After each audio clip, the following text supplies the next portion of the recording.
The earwax was gone because the pod was gone, you know? I'm not just sticking a thing in my ear with no bud on it, man. I don't know how you do things over there. Sorry, Brian, I couldn't resist. Wow. By the way, you're weird. Welcome to iAccess VO with Brian Fischler and Ed Plumacher. Making it happen with VoiceOver accessibility.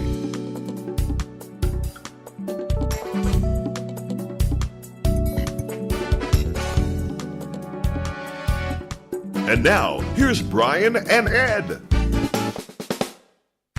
Welcome back to yet another episode of iAccess VO. You know, we had a close scare here, Ed, because I know you're a big bath guy. And did you hear about the guy that lit himself up over there in England while taking a bath?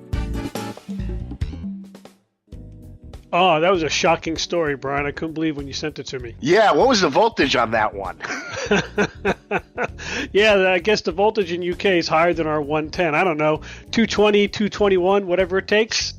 That's true, but for those of you who have not seen this story, you know, it's one of those great stories that hits the internet. You know, it used to be like, man accidentally pushes cat off 95th floor, man on ground floor killed by cat. This was a guy in England who was charging his iPhone and taking a bath, and I guess he dropped the phone in the bath, Ed? Well, I think what happened, and when I first saw the story, I said, you know, there's no way you can get electrocuted with just your iPhone in the bathtub. I figured he had to have his transformer, which only puts out 5 volts, plugged into an extension cord, and that's what it was. He had that plugged into the extension cord, and they actually used, I believe, 230 volts in the UK. So that came in and draped across his chest in the water, and lights out. I mean, that's just really natural selection, isn't it? I don't know. You know, it's a sad story. I don't mean to make fun of anybody dying or anything like that, but you know, you have to have a little common sense not to use electrical devices in the bathtub. Yeah, that's why I had to stop getting in the bathtub with the toaster. Yes, I mean, butter your toast when you get out.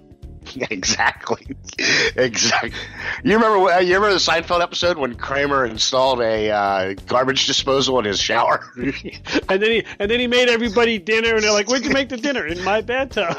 Oh yeah.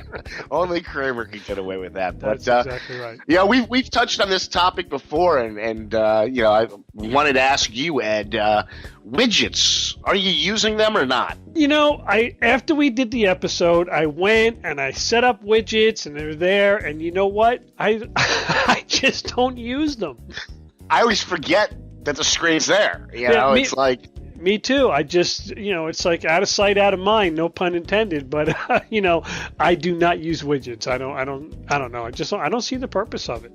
I know it's you know, the 2 seconds that it takes to open an app, and you know, just I just don't really get the point of it. You know, I mean, it's nice though when I accidentally flip to page 1 and I see oh, I have calendar meetings coming up. I was like, because that's the first thing on my widgets thing. So it is nice to see that, but yeah, I really haven't found that many useful widgets. If any listeners have found some widgets that they just love, do let us know, and you can email us in at iaccessvo@gmail.com, or just tweet us in and tell us what widgets you love at iaccessvo. You know, I probably would use widgets more if you could make that your home page, your landing page, you know, but because it's not, I forget about it. Yeah, you know, I get, you know, it's, you just flick to the left, but I guess, you know, a lot of times, yeah, you just think you're on page 2, and I'm going, you know, flicking to the left, I guess, to go to page 3 and everything. I the only time I end up going to widgets is when I accidentally swipe too far. There you go. I hate when that happens. Sounds like a personal problem. Yes, it does. Yes, it does. But that's a topic for another day and another show. Yeah. Now, Ed, you were telling me you do not like vertical navigation? I don't like vertical navigation for day-to-day use. I do use it if I'm looking at spreadsheets on my iPad or if I have to access something on my iPhone where it's more pertinent. But Normally, I turn it off. I go into the rotor and I turn it off. Yeah, well, I wanted to mention it because some people I found out recently had no clue what vertical navigation was. And, this is a rotor setting. It's actually towards the bottom in your rotor. And I find it very useful, for example, in the Yahoo Fantasy app, when I just want to quickly flick down the list of players because, for example, I have a player's name, then to the right there's an edit button. So it saves me, if I'm flicking to the right, there's an extra right flick and everything. And, you just have to every now and then flick to the right so the page scrolls down a little more. Otherwise, you'll end up in the tabs at the bottom of the screen. But certain apps, I find vertical navigation very useful, and I actually use it most of the time. Well, there's two things I don't want to look at right now. One is vertical navigation, and the other is my Yahoo Fantasy app because I don't want to look at my brackets anymore in March Madness. Now, you had a not only a bracket buster, but a personal buster. Yeah, well, when your alma mater wins the championship the year before, is number one for most of the season, number two going into the last couple of weeks, and then wins the Big East tournament to be the number one seed in the NCAA tournament, and then gets knocked out in the second game. It sucks.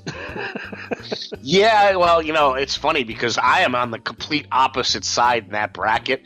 Not only would my Florida Gators have probably destroyed Villanova, but my mom's alma mater, where she got her master's, Wisconsin, did destroy Villanova. So you were getting I don't consider 3 points destroying Villanova, but yes, no. Really? Yeah, basketball? In basketball. But you know what? It's been a lot of fun. I mean, we actually had 20 people sign up for our bracket. We lost one. There's only 19 now. Oh, really? Yeah, I don't know how we lost one. Oh, okay. Yeah, somebody I guess was like, "Oh, these people are too good at picking games. I'm out of here." Oh, all right. Yeah, well, the funny thing was, I think the first 24 hours, my wife was in first place. So she had 16 of the first 16 picks correct, and I was like, wait a minute. Yeah, what do you expect? She's the only one in the group that can see anything. So she's kind of a ringer that you brought in. I don't know how much of a ringer you are when you don't know much about college basketball. I think at that point she was picking the favorites and picking the teams by their names or colors or something. I don't know. Exactly. Your wife has vision, so she's picking the teams by the prettier colors, and that's an unfair advantage against us blondies. I guess. But anyway, now it's been a ton of fun, and I got to really give a shout out to Yahoo. They did a really great job making their bracket challenge accessible for the first time with VoiceOver. Yeah, they actually did. It's been really, really good, and it was very easy to set up and very easy to work with. I think we'll have a lot of fun with this next year. I'd like to see a lot more people get involved with this next year, now that we even know what we're doing with it. Yeah, and maybe next year I'll actually watch a college basketball game. Maybe we'll have to put a little contest and spice up the pot a little bit for people next year. That's a possibility. But now, Ed, I've seen a lot of talk on the interweb thingy, on the line there about what emails, not provider, but what email applications are people using? Because now we've got a lot of choices between Microsoft Outlook becoming accessible. Gmail's done a good job keeping their apps accessible. What's your go-to mail app? My go-to mail app is still the native mail app. I still like it the best. I think I have 5 or 6 email accounts in there, so I find it very easy. I can combine them all. This way, I don't miss too many emails that way. I do like the fact that I can go in and separate them and just look at these particular ones. But all inboxes works very well for me.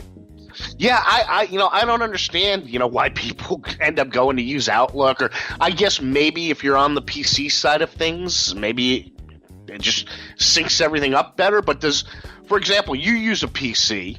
how does your mail sync up? What do you primarily use Gmail, so everything syncs up good with the Apple native mail? Yeah, everything syncs up really, really well. What I do like about Gmail on the PC, and I have had the Gmail app on my iPhone in the past, and what I like about it is it does filter. It filters, it separates your email by primary mail, by social media, and by promotions, which is stuff you're getting advertising, things like that. They do a great job. They call promotions junk. Yes, well, that's pretty much what it is. So, but it separates those. So if you leave your client set up to just primary, you don't see all that junk unless you unless you want to go look at it. Yeah. No, it's I really enjoy the native mail app. I think it does a great job. Like you, I have multiple emails as well, because I have multiple personalities, and each personality has its own email. But it's I think it works great. And Microsoft, I've heard great things about Outlook and its accessibility. So if you haven't checked that out, go ahead and check that out. And I don't know if you remember back when Mavericks came out, and on the Apple, it was like Gmail Gate or something, because Gmail and Apple were not playing nice together. And, it's interesting. That's when I actually converted everything from Gmail into Apple Mail. And ever since I've done that, I've been running Apple Mail. Everything just syncs up phenomenally between the Mac and the PC and everything. And I think Apple's done a really good job with native mail, and I do love that all-inclusive inbox unread. Yes, that is a great feature, but also don't forget, like you said, Outlook has made some great strides through Microsoft, and I believe we had Jeff Bishop on a couple of shows ago, and he was very impressed with how Microsoft Outlook accessibility is working now on iOS devices. So something to definitely check out. Yeah, as I've been dabbling with a PC, I did install Outlook on my phone, but I actually went to set up Outlook, I think, on my phone, and it wouldn't let me get into my Gmail account. I kept getting error messages, and then I kind of lost interest. So, yeah, that was a little strange that I was getting error messages with Gmail and Outlook, and I don't know if I had to approve something, but yeah, I got fed up with it and said, hey, I'm getting everything fine through Apple Mail. But, Ed, I was kind of breaking down. I've heard such great things about the AirPods that I went to the Apple store to look, and I was thinking about ordering them, but I'm impatient. I can't. Still, things aren't delivering for 6 weeks, so I can't wait 6 weeks. And I'm glad I did wait, because the one thing I didn't realize, the current AirPods are not noise-canceling headphones. Yeah, I was aware of that. That was one of the big arguments. I think we did discuss that when we first talked about them, but I must have forgotten about it. Yeah, but it's something you don't expect, and for that kind of money, it was like, wow, you can't have that done. Yeah, and now that I saw this article that they're working on the second gen of AirPods already. I don't know why anybody would run out and buy them anymore. I would wait until they get the noise canceling, and they're talking about the new headphones are going to be able to track your health data, which I don't like hearing my health data, because I'm more on that unhealthy side. No, you're a lot on that unhealthy side, but that's okay. I have heard that the new Beats wireless Bluetooth headphones came out. Those are noise canceling, and I hear they're pretty impressive. What are you talking about? The Beats? Beats. Yeah, and I when I first I had gotten a pair of earbuds. These were wired years ago, and I remember I was in Manhattan and I lost my Apple headphones. So I ran into the AT&T store and I ended up buying these headphones. I had no clue what they were. It was just they had noise canceling. I was like, great. They were like $85 or something. And all of a sudden somebody's like, oh, you have Beats. I was like, what are Beats? They're like the things around your neck. I had no idea. I was like, oh, he's like, you better be careful or somebody's going to jack those. I was like, what? People jack headphones off of people? So have you ever heard about that? Yeah, well, don't forget when people were first initially jacking, iPods, it was because they would see the Apple white earbuds in people's ears. That's how they knew you had an iPhone initially, or you had an iPod. So yeah, that's how people were getting mugged. I can't believe people were jacking iPhones or, it's remarkable. Nowadays you wouldn't even think about, stealing a phone because it's useless if you get it. Well, it's useless if you if you set it up where you have your, a password on it or your fingerprint. But don't forget, Brian, more than 50% of people that use smartphones do not put a password on it. Yeah, but even if you don't put a password and somebody jacks it from you, you could just go to apple.com and shut it down. Well, you could unless they get to it quicker than you can. So, but I'm sure the criminals have a way. There's always a way, yes. But I still say my favorite Bluetooth wireless headphones are the Mpow Magnetos, which are $20 or $25 on Amazon, depending on what week of the month you go there to buy them. And mine are still going strong, and I've got this latest pair for like 8 months already. Yeah, I this weekend I cleaned out a drawer here on my desk, and I found 2 pairs of old Bluetooth earbuds where the pods had fallen off. So I found the pods, and I took them to a sighted friend, thinking that he could easily, just pop those things back on. They're impossible to get back on because I found, the old boxes that had the extra ones in there. You know what I'm talking about? Those things are, as a blind person, they're impossible to get on when they fall off. But a sighted person couldn't even get them on. Well, did he take the earwax off them first? The earwax was gone because the pod was gone, I'm not just sticking a thing in my ear with no bud on it, man. I don't know how you do things over there. Sorry, Brian, I couldn't resist. Wow. By the way, you're weird. I had no idea what to say there, but moving on though. I don't know if I mentioned this on the last show or not. I was stunned when I heard this great statistic that 30% of people on the planet believe that cloud storage actually really exists in the clouds. Yeah, I know. I read that too, and I was like, that's sad. That is very sad. I think that's the same percentage of people that are using their iPhones while plugged in and taking a bath. Yeah. I hope not. Cloud storage, I've become a big proponent of it and fan of it. But I did have, well, first off, I'm using iCloud primarily. I know you're a Dropbox guy, and I'm not paying. I just got the free 2 gigs of Dropbox. But Dropbox does have a lot of great features. It's amazing that iCloud hasn't done a similar thing with Dropbox, with the shared folders and stuff like that. And but one issue I did run into while using iCloud was with this. I have a Mac Air, which only has like a 60 gig hard drive.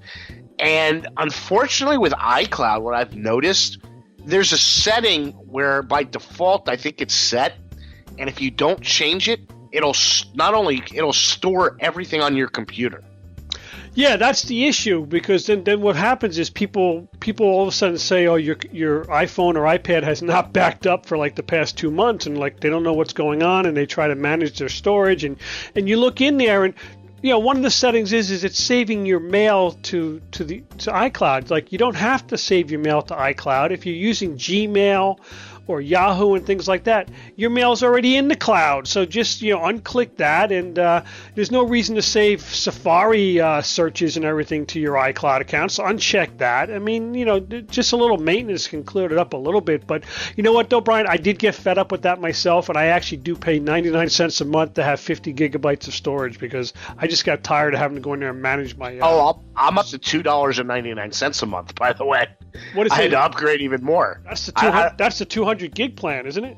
I don't even know how much. Yeah, I think it's something like that. That's the 200 gigabyte plan. Wow. But Well, the issue I had, this is still a different issue. With only a 60 gig hard drive on the Mac Air, I had to call Apple and get them to help me somehow by having the new settings with iCloud, where it'll save your files and desktop. It was creating all the stuff I had in the cloud and saving it to the computer as well, which is not cloud storage in my opinion. No. Yeah, no. And that's what Apple iCloud is doing. So iCloud does have some pretty tricky settings that you really got to pay attention to. Yeah, but you know what? It's a big moneymaker for them. That's why they haven't changed it. And what's happened is because you know they have the new camera systems. You've got the iPhone 7 has the two cameras into it. The photos are getting so much bigger. There's bigger megapixels that you quickly eat up that 5 gigabytes of quote unquote free storage. Everybody is starting to buy the extra storage on it. And it's a big moneymaker. Yeah. It's a big moneymaker and a revenue stream for Apple. Yeah, and they're never going to run out of cloud space because the sky is unlimited. And they're never going to run out of money apparently either. So yeah, that's true. But I have my Dropbox where I keep the really important files in multiple areas, and I even Google Drive. I've got my Google Drive and I've got some files in there as well. So it's just comforting to know that my really important files are saved in multiple cloud storage areas. Yeah, I'm also using Microsoft's OneDrive now too because I use I'm a subscriber to Office 365, which gives me I believe I get a free terabyte of OneDrive storage through Microsoft. The biggest thing about iCloud that I don't like is like if you go out and you pay for all that extra storage, you cannot use family sharing. So if you want to buy a terabyte of iCloud, you cannot share that with members of your family. Whereas Microsoft OneDrive, I can share that with anybody. Yeah, well, now what's the difference between OneDrive and Microsoft OneNote? OneNote is just what it sounds like. It's a note-taking application. Okay, have you used it? I have. I've installed it on my PC, and I now have it on my iPhone. I have not put it on the iPad yet, and it works really well cross ecosystem. So I'm now starting to take most of my text messages that not text messages, most of my my notes that I type up or whatever, instead of using the Note app on the iPhone, I'm now using OneNote because I don't have to worry about transferring it or emailing it to myself or anything. I have it on both on all my devices. Yeah, I never got into Notes. I just don't really care for Notes, the native Notes application. I haven't found a use for it. I end up using Drafts and email because it just syncs across all my devices and I know it's there. So I mostly use it. I mostly use it at work when I'm dealing with new clients for the first time. We sit down and I'll type up a bunch of notes in the initial intake that I do, and it's just easier using my my Apple Magic keyboard and OneNote on my iPhone. Yeah. So, Apple, they told us that they don't really want to get into the home assistant field for some reason. But this next story was kind of shocking because I just found out that Apple may be diving into Apple Glass. Well, they are big on augmented reality, so I guess a progression to some kind of Apple smart glasses, does make sense. It's just a matter of how well is it going to work. I mean, Google Glass abandoned their entree into that area for the consumer market.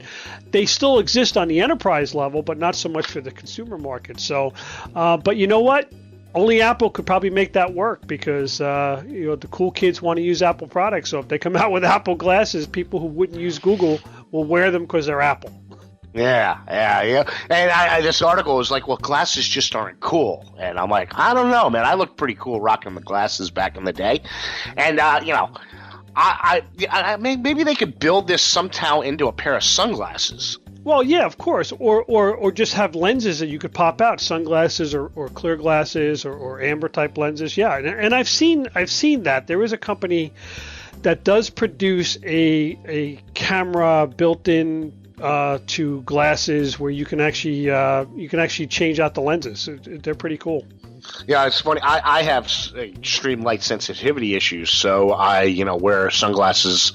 I wear my sunglasses at night, that great Corey Hart song. And I was out at Dillinger's the other night wearing my sunglasses, and some guy's comes up talking to me, and he's, what's this dog do? Why do you have this dog? I'm like, I'm blind. And he was completely shocked. I was like, yeah, guy with dog and dark glasses indoors at night. With harness on dog.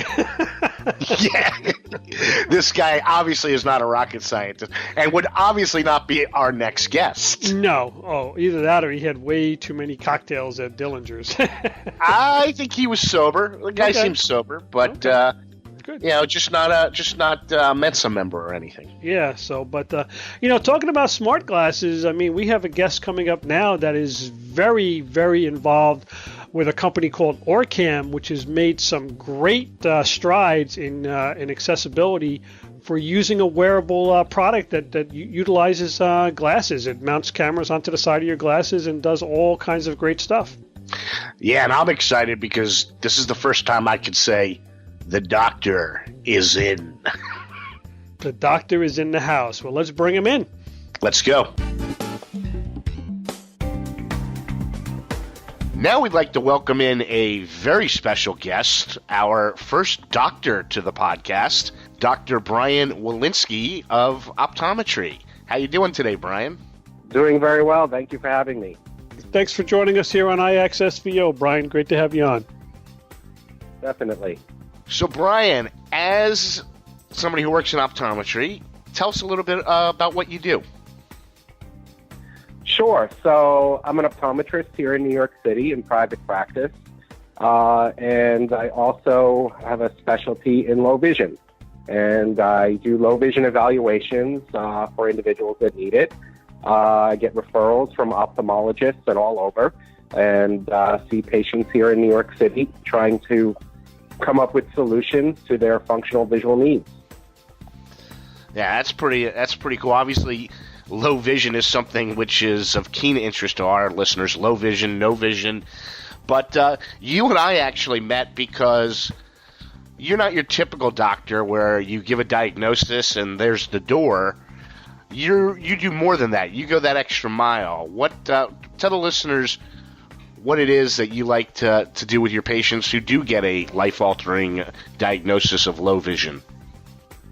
Sure. Well, not only do I see low vision patients, I see pediatrics, I see elderly, I see our seniors, I see all ages.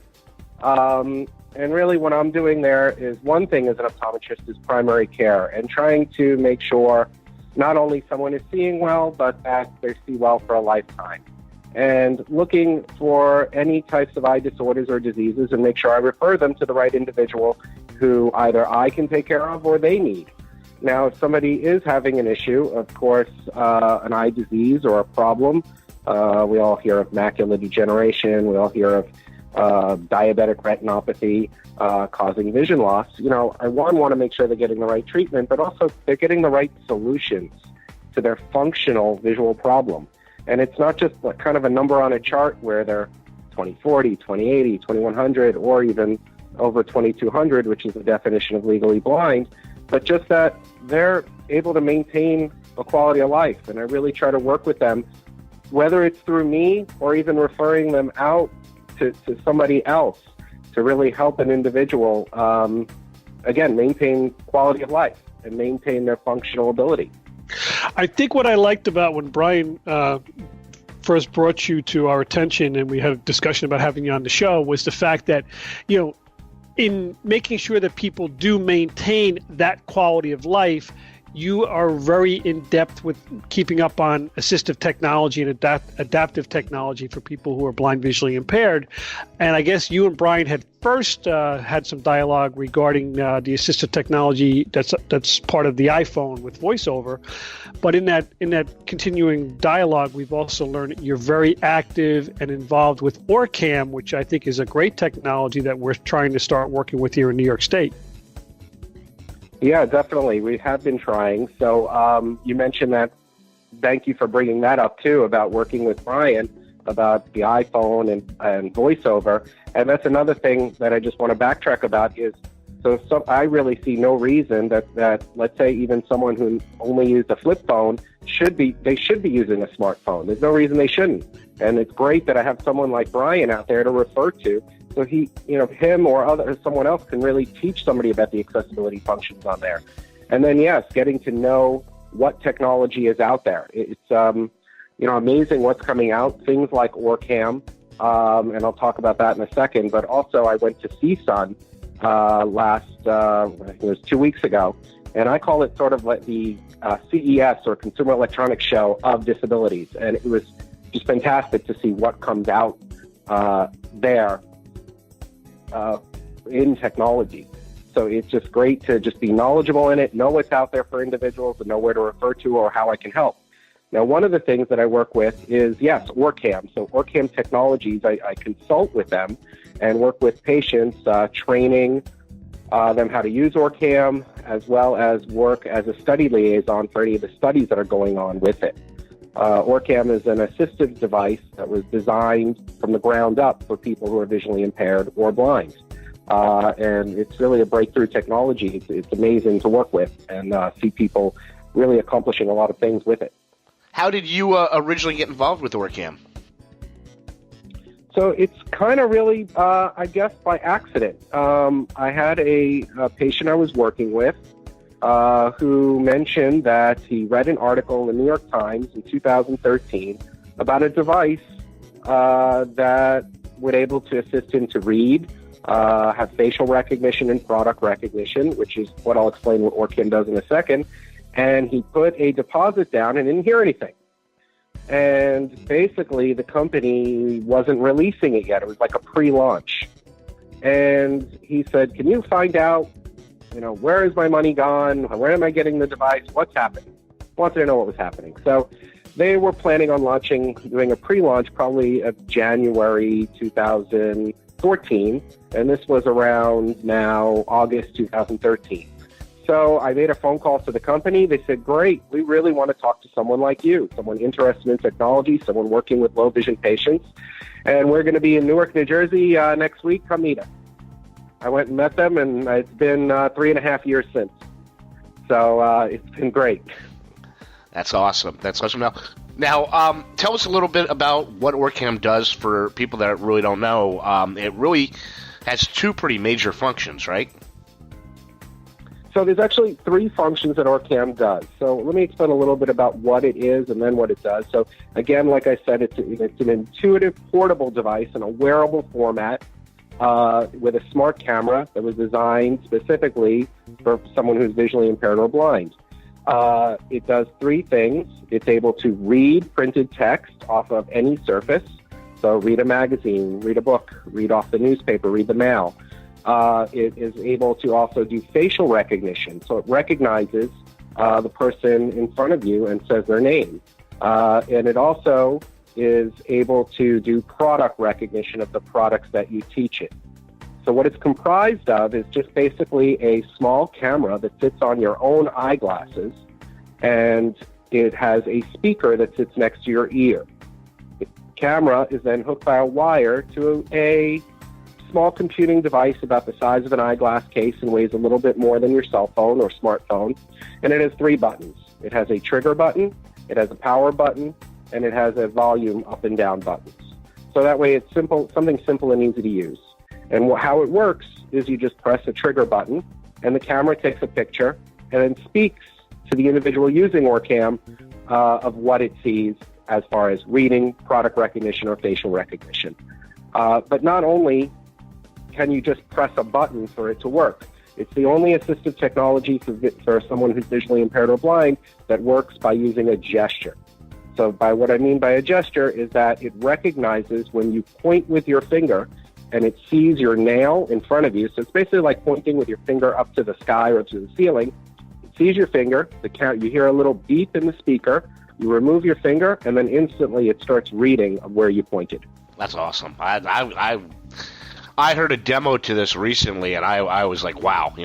I was interested, and I'm looking in to see what I could do. Obviously, the features that really got me excited was the pointing to something and having it read. For example, sometimes you'll get a message on your computer or your television screen that's not being read to you, and it'd be just so cool to point right at it, and instead of calling on a smartphone and holding my phone up for somebody to read it to me, to be able to do it myself, that would be a thrill. Well, you'd be able to get those numbers off the TV screen for ordering all those products off of those buying channels there, Brian. I am not a home shopping network fan. But I'll tell you, I have had the opportunity to work with the OrCam several times, and what I like most about it is that it is very intuitive. and it is simple to learn and use. So I think it has a very short learning curve to it. Something that is great for older patients who are newly blind due to macular degeneration or to diabetic retinopathy, and those with RP like ourselves who maintain their vision until later in life. And I think it's much more easier to teach somebody who is 55, 60, 70 years old to use Orcam than it is to try and teach them how to use a smartphone initially. Well, I agree, and that's one of the major sort of challenges initially was when we first started the company is the learning process. Is basically we took our time to sort of go through about 100 different people in the pre-launch phase to really learn, well, how do we teach somebody how to use Orcam? And it's a very important part of the learning process of learning. And it's usually just only about a 2-hour tutorial initially, and then after that, really getting to know the ins and outs of it, and then after that, pretty simple and easy to use. And that was one of the major things that definitely Orcam, as the company, wanted to make sure of that it was for that older patient or the elderly, something simple. Right, and as far as the facial recognition goes, that is something that you do teach it. You do have to identify the initial faces, but once they're in the computer, if it's members of your family or even people at work or people that you routinely have meetings with across a board table or a boardroom table, something like that, once you put them in there, it'll tell you who's in the room and who's coming in and out, which I think is phenomenal. No, exactly, and it's very simple to teach a person. I mean, basically, you're just asking somebody, okay, I'm going to teach Orcam your face. You stand about 3 to 4 feet away from them. Pretty much just take a picture of them, say their name, and it's entered in the system. It's that simple. And then they could no longer sneak up on you, huh? Right. Or then you could defriend somebody if you want. If you want to take them out. Yeah, that's true. That's true. You can defriend them and everything. Now, like Facebook. How much does Orcam cost? Well, one thing I wanted to mention is that there's 2 versions of Orcam. So there's 2 different costs. One is Orcam My Eye, which has all 3 features, which is the facial recognition, product recognition, and OCR capabilities. That one is $3,500. And then the other version of Orcam, because they really listen to people and what they wanted, some individuals, depending on their vision or their abilities or what they wanted to do, didn't want certain features like facial recognition or product recognition. So they made a reading device only. And that one is $2,500.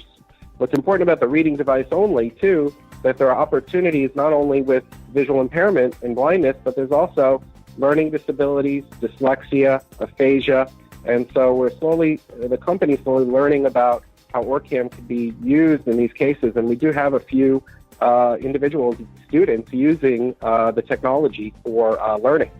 Also, as I mentioned, that price, included in that price, is being trained by a certified Orcam trainer that is all over throughout the U.S., and they would come to your home and do that 2-hour session, and there are payment plans as well.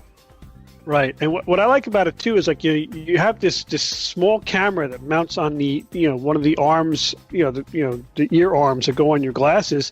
Depending on the type of frame you have, you don't even know it's there. So it's very unobtrusive. It's not. No one really knows what you're doing. So you're walking around with this thing. You can read signs in buildings. You can read menus. You can read boards at the airport. Anything that you can point to or take a picture of, it will read to you, which I think is phenomenal. Well, I just learned something new that excited me. I heard payment plans there at the end, so I might have to look into that. There are payment plans, and then in some states, unfortunately, we're working on New York. In some states like Florida and California, it is covered under their for blind services through the state. Right. Well, in New York, New York, they are working to get it sponsored so that it could possibly be purchased by the New York State Commission for the Blind.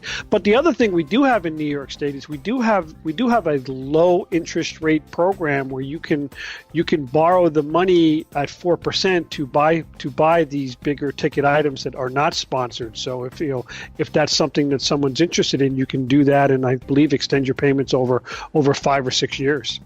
Really? Right. I did not know that. Now you're going to get me into financial trouble. But what about Orcam? Are they still developing it in any way, or is this really the final product, which is fantastic? Just are they thinking about adding anything down the road with it? Well, just like any technology is continuously getting better and growing and more features. So yes, they're committed to future features, to always improving upon it and listening to the consumers out there and what their needs are. So definitely future features in the future.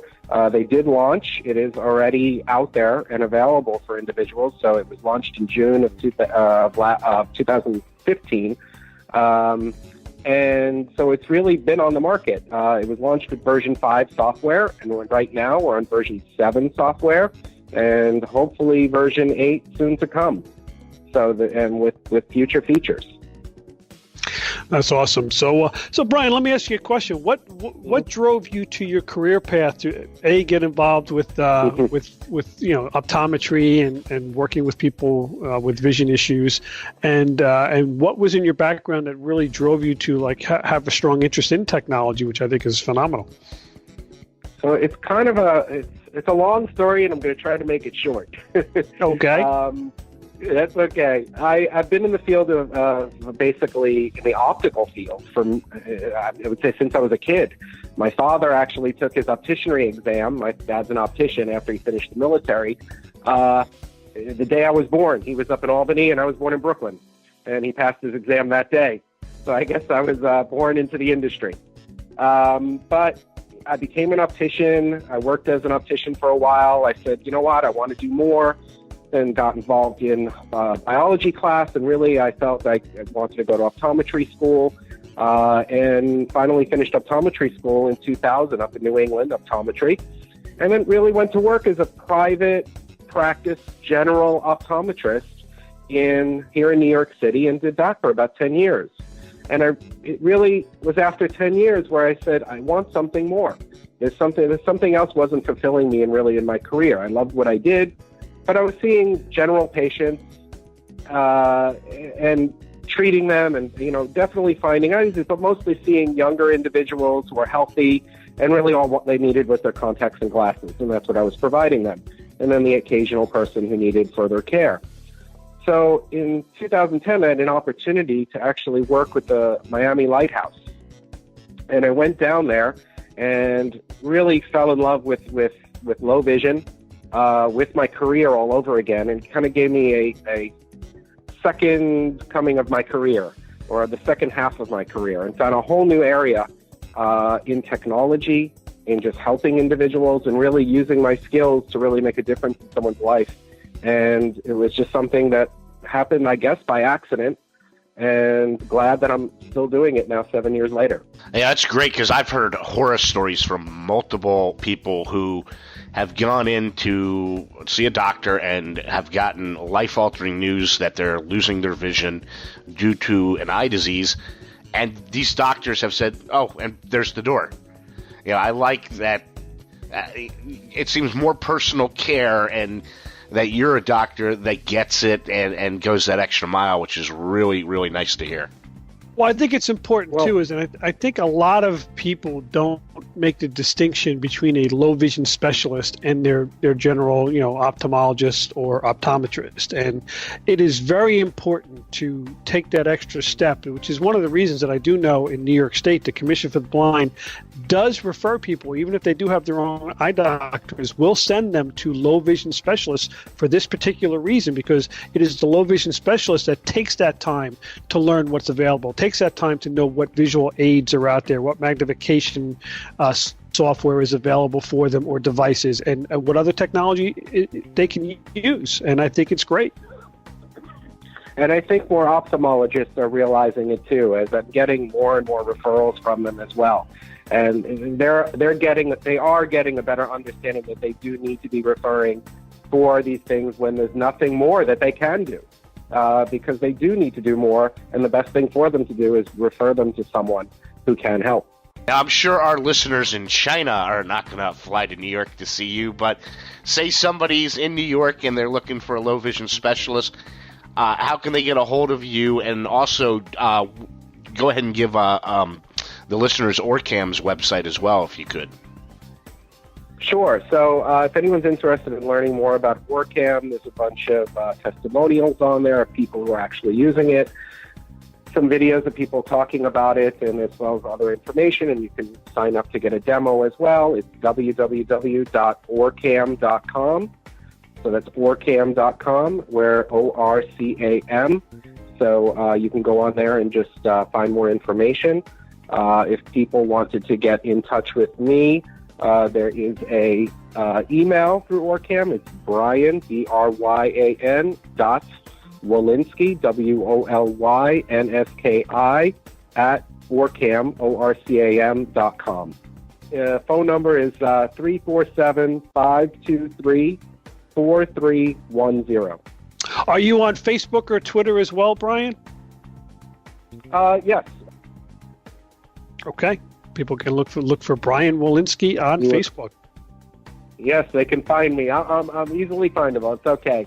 And even my patients, too, that I see, I give them my cell number, I give them my email, and any way they need to communicate or contact me.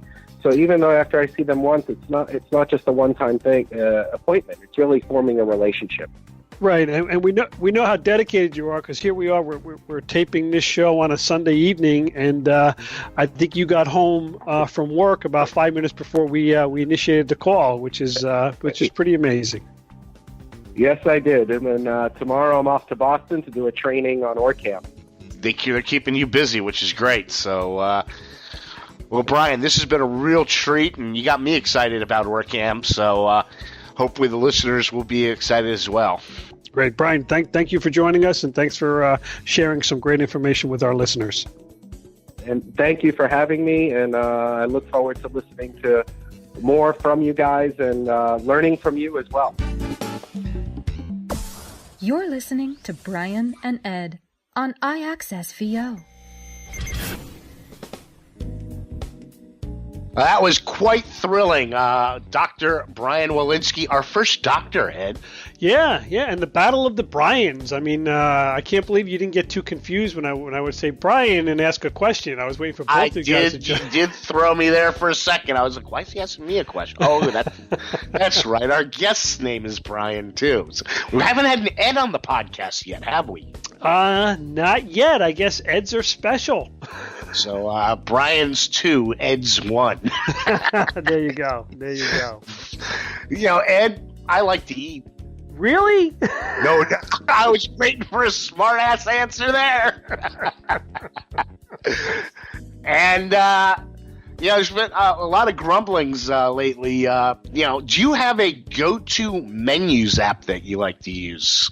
I actually don't. I did play with this when a few of them came out, and I would look at them, but it was frustrating because every time I would go there and look for the place I was going to go eat at, I could never find the menu. They didn't have one.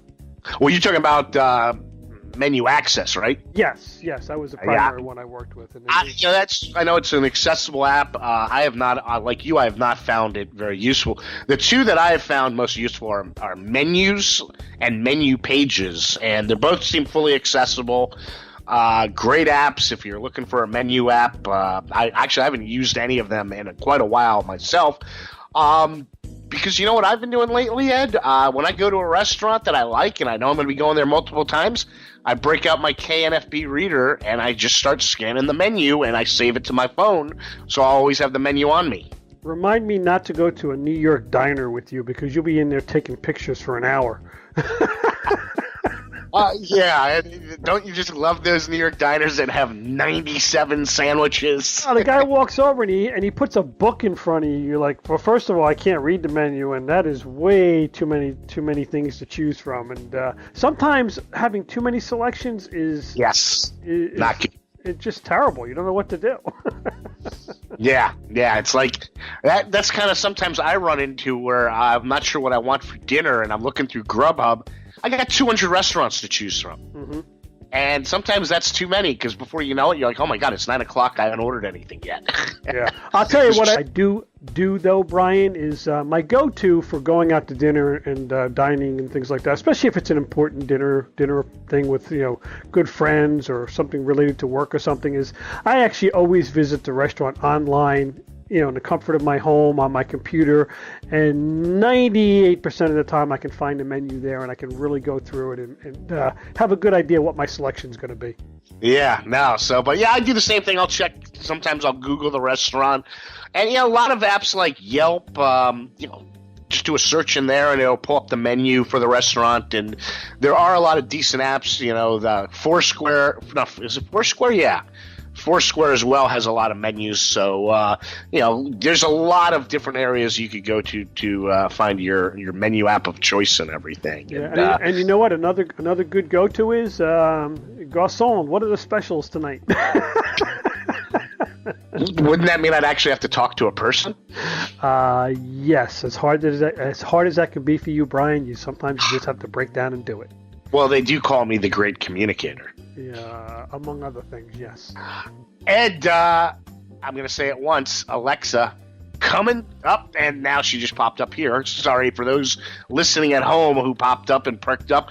She's coming to the native Amazon app. Yeah, not too bad, not too shabby. I think it's pretty cool. I mean, I had actually installed the Reverb app that you had told me about because I found that it was the quickest, easiest way to ask for scores of baseball and basketball games. I could ask Siri what the score of a college basketball game was and go nowhere. I could just open up Reverb and ask Alexa, and Alexa always gave me the score, always told me how much time was left in the game, always told me what half I was in. It was pretty impressive. Yeah, and it's funny because now Reverb is going to come obsolete. You just open the Amazon app, and I think it's pretty cool. You could quickly, reorder things using. I've yet to, use Alexa. I don't know if it's come out yet, the update yet for the Amazon app, but I think it's great that they're building it into the app, and you're going to be able to use some of your skills and stuff. I will not work with home automation, but Ed, I don't have any home automation products. I think I told you this yesterday. Was pretty funny is that I gave my parents an Echo for Christmas, and when I went to go see them in February, I didn't ship it to them because I knew if I sent it to them and they opened it up, by the time I got there, I wouldn't be able to find the plug or something like that, and they would have been frustrated even trying to set it up, and it might have ended up in pieces or something. So I brought it with me, and I set it up using my Alexa app. I just logged in using a different email account and set it all up for my parents. And I was playing with it yesterday, and I was on the app, but I was still logged into to that Alexa, which is in Las Vegas. I'm here in New York, and I was looking to see if I could play iAccess VO on the Echo device. So I went into was it music entertainment, and I found TuneIn Radio. I went to TuneIn Radio. I went to search. I typed in iAccess VO, and all of our podcasts came up. So I went and I went to the latest one, and I hit it, and it looked like it was playing, but I wasn't hearing anything, so I didn't think anything of it. And about an hour and a half later, my parents called me and said, "We just listened to your show." I'm like, so this is how our ratings are getting so much better. You're just playing it in random people's homes. That's it. That's why our downloads are exploding because people are just sitting there, and all of a sudden they hear iAccess VO on their Echo device.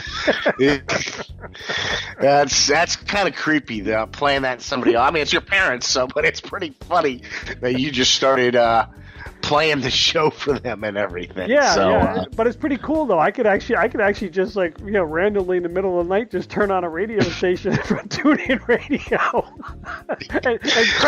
and I can control the volume from here too. That's a little creepy. It's a little creepy. No, what would be next thing you know, you're going to be putting a you're going to get them like a little stuffed puppy dog, and you're going to put a camera in it, so you'll be checking out everything that they're doing. I don't have to do that. They have a Samsung TV. I just have to go to WikiLeaks and read how to turn that on and spy on them. Yeah. And you know the great way to get around that. Yeah, put some electrical tape over the camera lens. Or just unplug the TV. Yeah, but then you can't watch TV. Good point. And we're getting up there in age, man. What number show is this? We just completed show number 38, Brian. Wow. Our little baby's all grown up. Yeah, something like that. 38, we love you, but it'll be good to be 40. And I guess for now, Ed, we are out. You have been listening to iAccess VO.